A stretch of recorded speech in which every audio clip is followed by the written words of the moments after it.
Good morning. We have a new person in our midst today.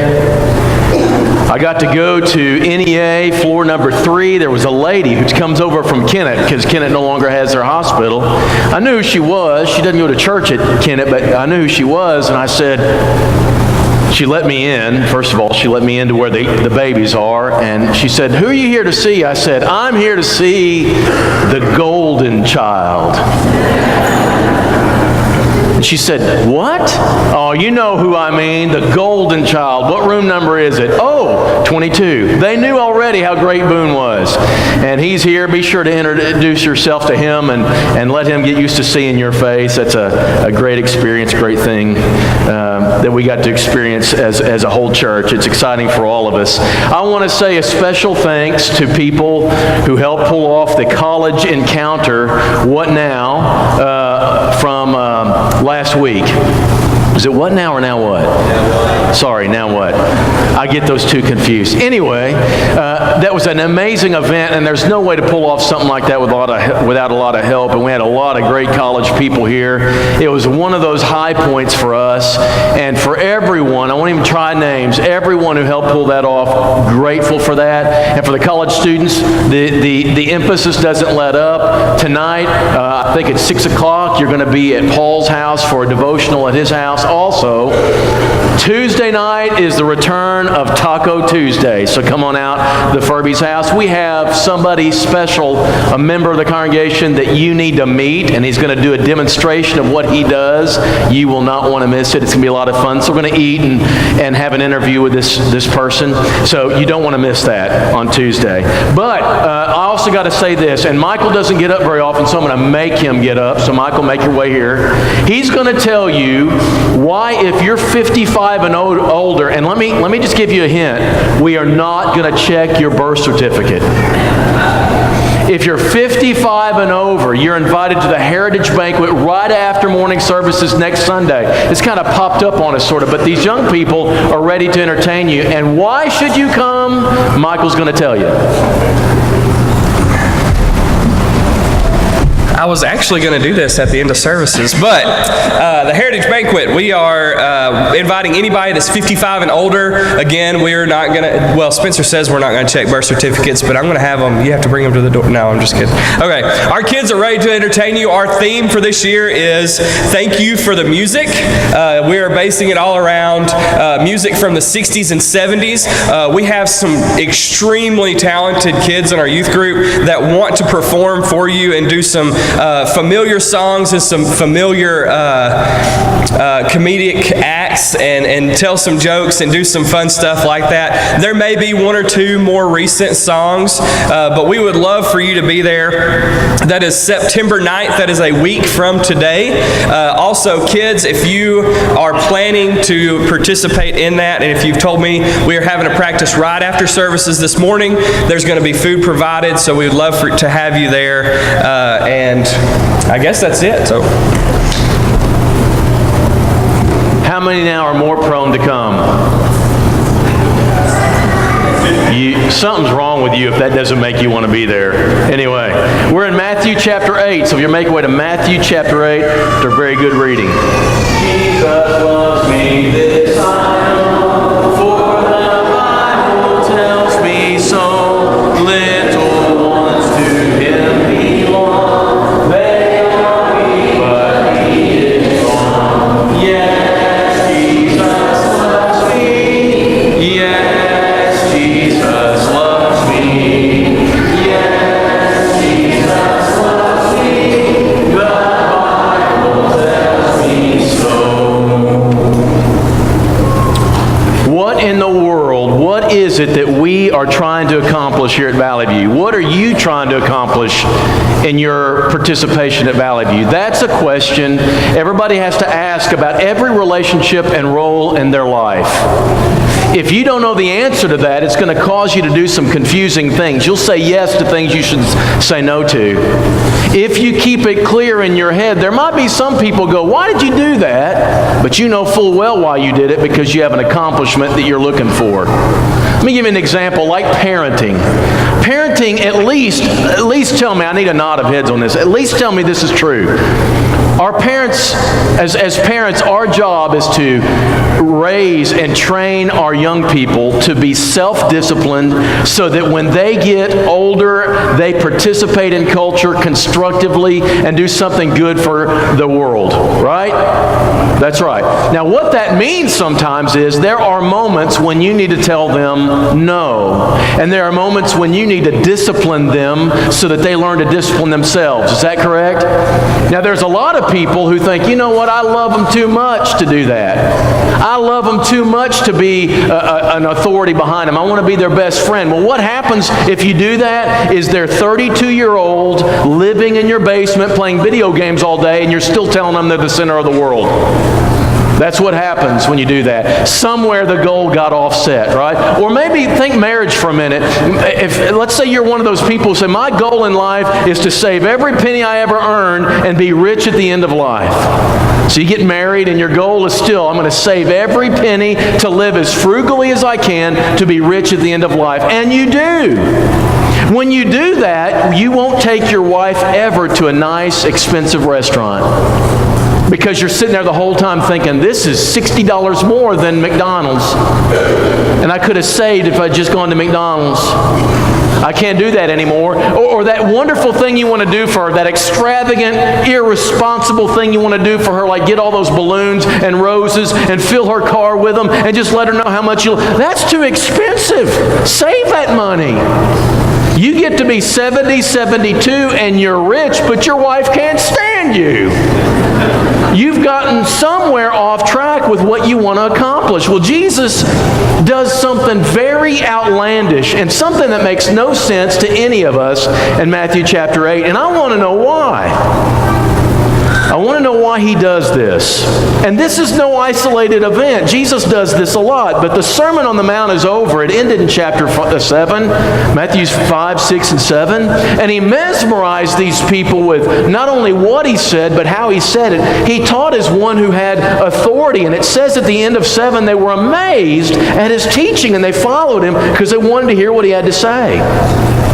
You switch over to chapter 8, and what you see is he cleanses a leper.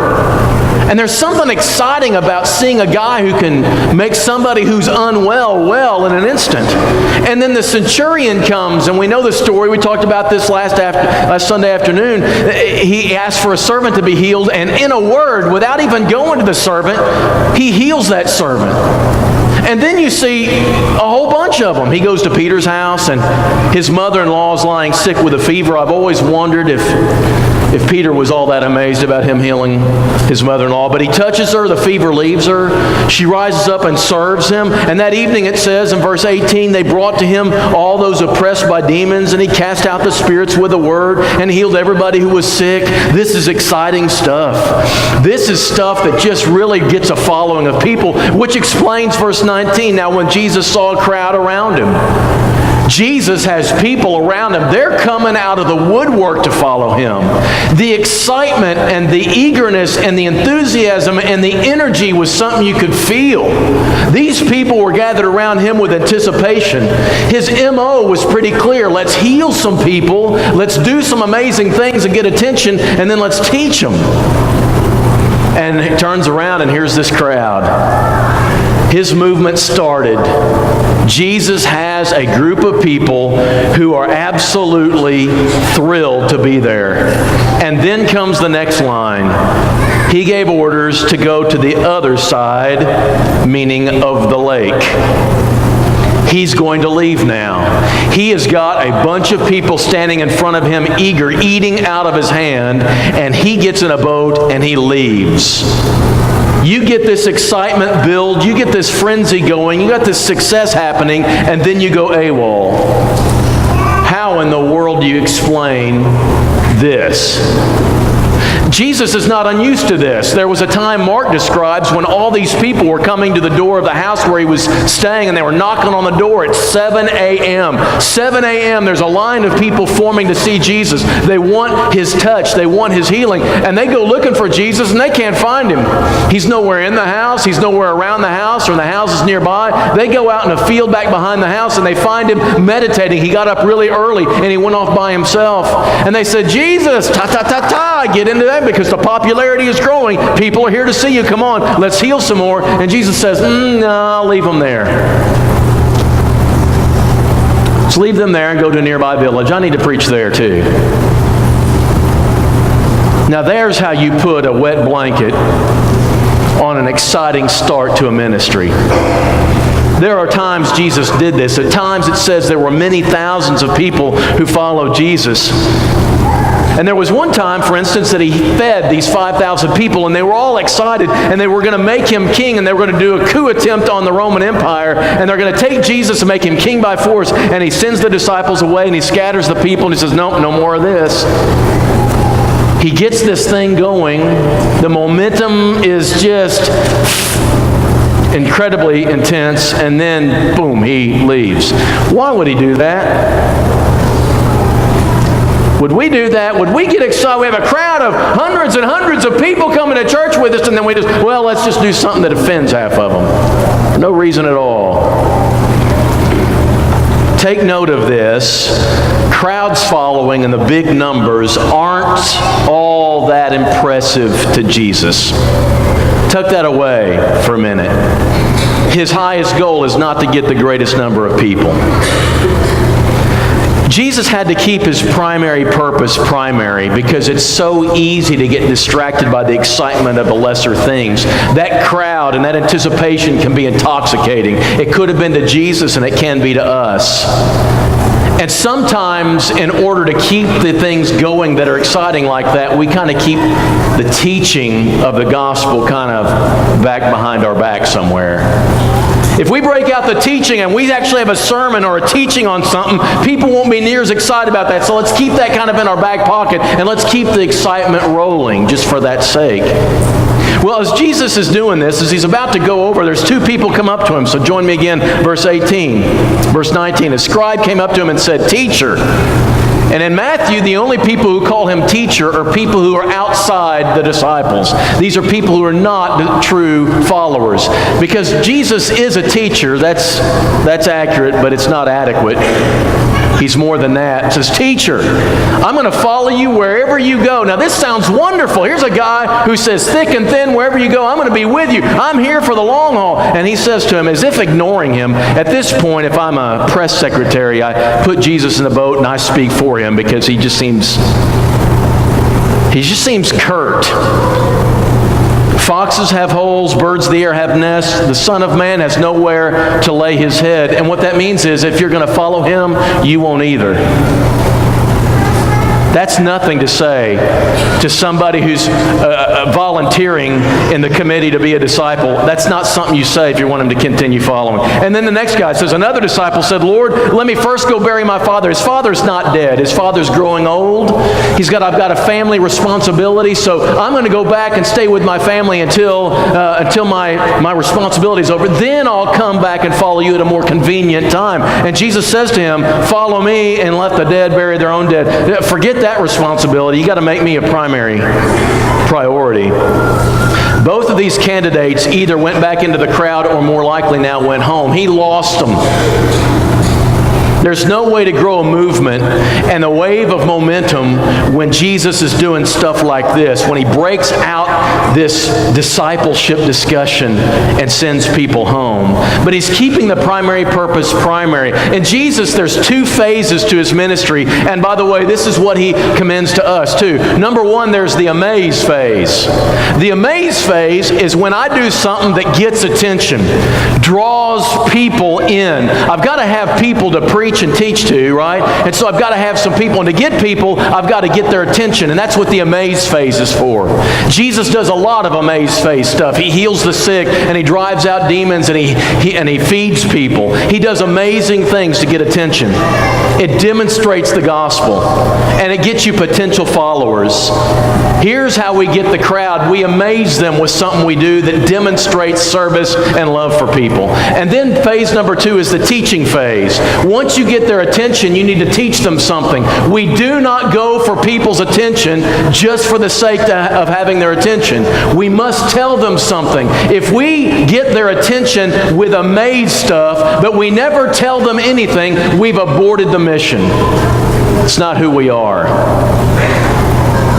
It's to impress them with us, but never get them to the message.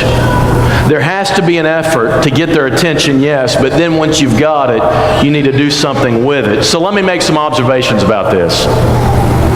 First, it's relatively easy to plan an Amaze Phase event. Look at the things that we do at Valley View. We do some Amaze Phase things. I think of VBS as an Amaze Phase thing. There's trunk or treating. We get people's attention. We don't tell them anything, but we do get their attention. And number 3 is Pack-a-Sack is another one. And we go out there and do great. And every year, we're going to talk about this in a minute, every year we say we need to go back and do Amaze. Our college encounter is Amaze Phase. Our church camp is Amaze Phase. And we need to be doing these things. Have you ever been to a church that only does teaching? What we're going to do is, here's our big outreach, is to do 3 gospel meetings a year. We're not going to do anything that gets their attention. They should love the truth. They should want to know the truth. And they're going to come and just hear the truth. Really? Do 3 gospel meetings a year and tell me who comes. Crickets. That's why we don't do them anymore. What's the use of teaching when there's no one to hear it? You've got to do something to get attention, and that's what these Amaze Phase things are. However,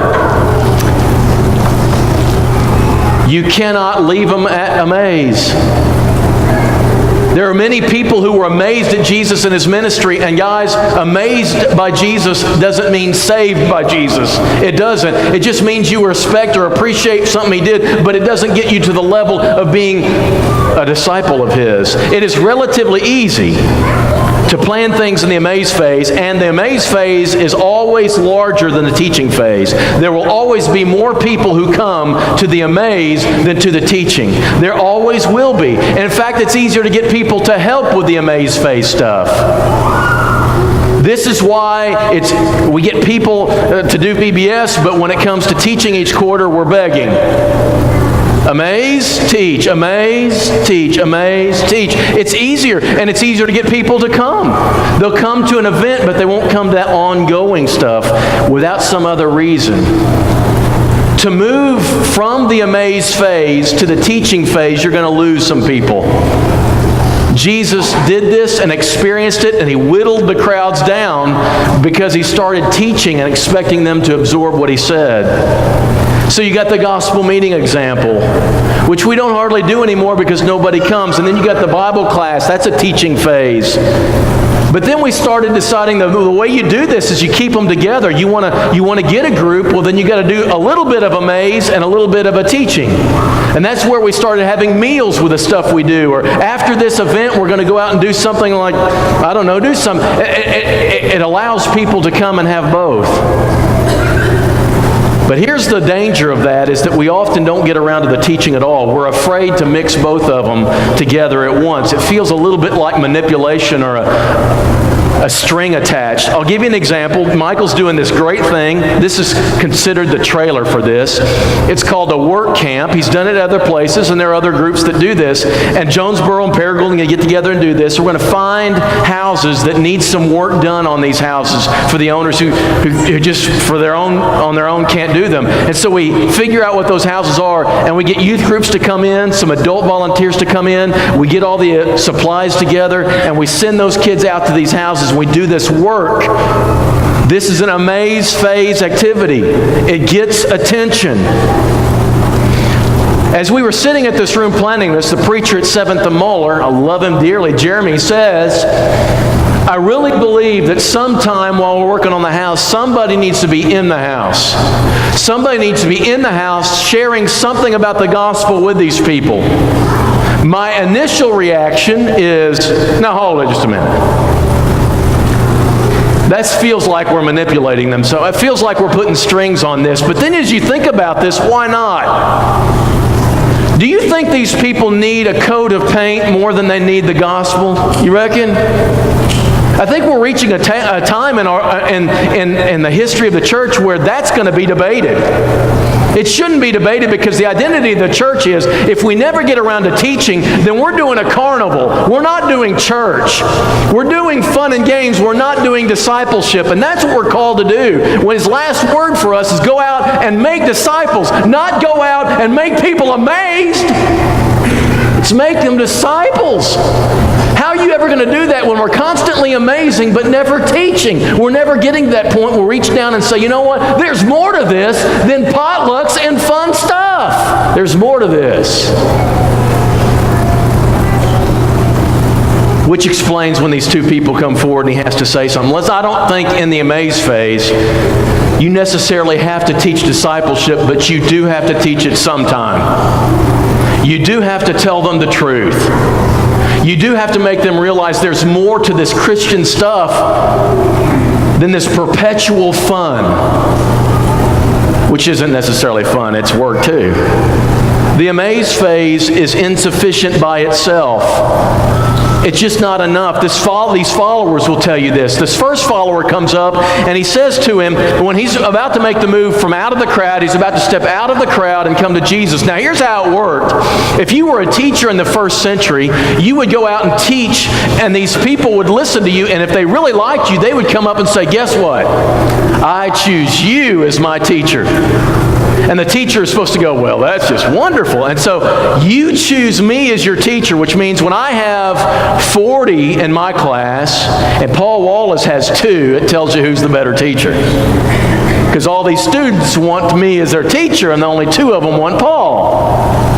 But you see, Jesus was different. If you'll notice, he comes along. He's the one who calls disciples.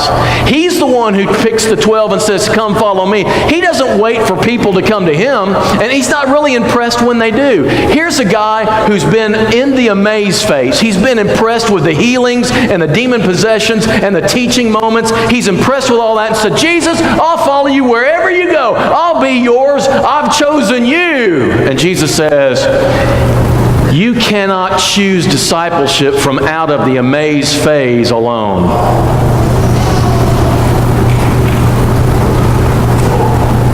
It's like a person choosing, I want to stay in Christmas morning. Christmas morning is wonderful.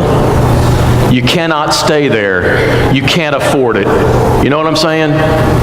No one can afford a perpetual Christmas morning. Life has to get back to normal, doesn't it? Life has to get back to like the drudgery of just getting up and going to work to earn the money to pay off the Christmas morning. You can't stay in there and make decisions, and people have tried. And Jesus tells the parable of the soils. You remember this? One guy hears, and at once he says, yes, I'll follow you, and I'll be your disciple. And it sprouts up real fast. And then it says, when he begins to suffer, or it begins to cost him something, he gives it up. He decided out of the amaze phase. There are people who do this. In history, it's called rice Christians. As long as the missionaries bring rice with them, people come to hear the gospel. And when they quit bringing rice with them to eat, these people wouldn't come. Earthquake Christians, back when the earthquake up in the New Madrid Fault up there, scared people to death. It was a magnificent display of horrendous power, and they were scared to death, and the churches were overloaded the days following that. But as soon as the fear subsided, so did their faithfulness. Call them September 11th Christians, right? September 11th, everybody goes to church. By December 1st, they're back home. We cannot sustain that kind of discipleship from out of the amaze phase. You can't, because it's easy to say. It's easy to promise and hard to deliver. And Jesus knows that. He says, guys, we won't be doing VBS. VBS is not how this church normally goes. If you come next Sunday expecting VBS, it's just going to be Bible class. Will that sustain you?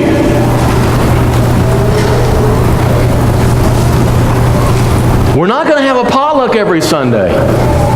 We're not going to have a guest speaker every Sunday. We're not going to have a magician every Sunday. We're not going to keep this up. We cannot keep this up, nor can your faith sustain this. You must decide to be faithful on the teaching of Jesus, not on the amazement of his followers.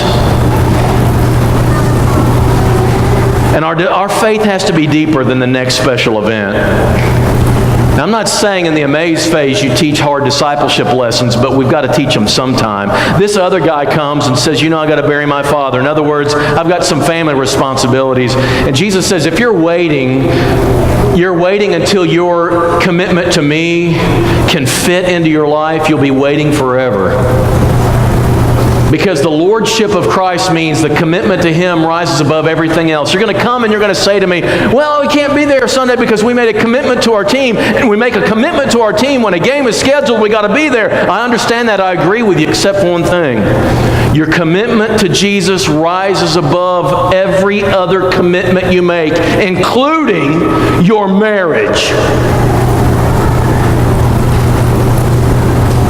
We're going to be high on marriage here, but let me tell you something. We're higher on Jesus than we are in marriage. And it's even above your kids. That's the discipleship that must be taught, but no one likes going there. And we don't want to tell it in the amaze phase, but church, if you've been here for a long time and you're deciding and you're trying to riding the wave of exciting stuff and you're waiting for the next exciting thing, let me tell you something. Discipleship has to matter sometime. Discipleship has to build in. And Jesus says the only image I can think of is it's carrying a cross. And that's not always fun, and that's not always exciting with lots of bells and whistles. You see, this second guy thought that being amazed is enough to be a follower, and it simply is not. Being amazed prepares you to listen as He teaches discipleship, and then when you're willing to do it, that's when you step out of the crowd and you go into the boat. The next scene you see is they get into a boat. And so you see these two places where you can be. And this story causes you to ask this question, where are you? I'm not asking you as a church, I'm asking you as a person, where are you? Are you in the crowd kind of considering, kind of thinking about things, amazed at Jesus, but thinking maybe about His further teaching? Or are you in the boat where, you know what, I've decided that not only am I amazed at Jesus, but I believe in Him, and I'm submitting to Him, and I'm putting Him as Lord of my life. So I'm in the boat, ready to go to the other side just because He said so, even though I don't quite understand why He's doing this. If that's what He says, that's what I'm going to do. And that's where we want you to be. That's discipleship when you're in the boat. When you're in the crowd, we want you there too. That's not a bad thing. It's a wonderful thing because you're listening and you're following and you've got your attention. But somewhere between the crowd and the boat, we must be doing something to move people. And that bridge that moves them between crowd and boat is the hardest thing in the world because very few people want to open their mouths and talk about it. It's tough teaching that needs to be taught. And Jesus is willing to do it. Where are you? Are you in the crowd still trying to decide? You know, you've been amazed at Him. He's got your attention. You like some relationships that you have with people who are in the church. Is that where you are? Because if you are, I hope you stay there, and I hope you continue to move. I hope you transition into the boat. If you're in the boat, that means you're a disciple. And you know what you say as a disciple? Wherever He says. If He tells me to come Sunday morning, Sunday night, Wednesday night's where I'm going to be. I'm going to be here in Bible class. I'm going to be here anytime we're supposed to be here. Anything that will help me in my discipleship, that's what I'm going to do. That's the boat. That's you. Keep in the boat. And if you're thinking about moving, there's two directions you can go.